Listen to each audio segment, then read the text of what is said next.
Güzelliğin kamaştırır gözümü. Bu önemli, tanımıram özümü. Dil dolaşır, unuturam sözümü. Bu gece sen ne güzelsen ay gönül. Ne güzelsen bu gece. Qaş qabağı açılıbdı ayın da. Necə artıb güzelliği yayın da. Yaşayırsan halkın sevgi payında.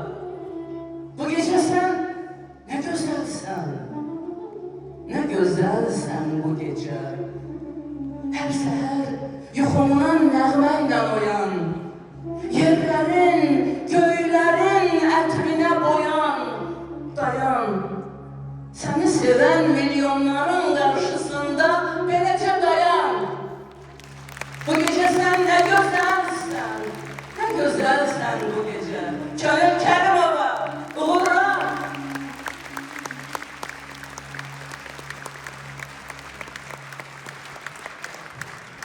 Çok teşekkür ederim. Oğlum Reşat.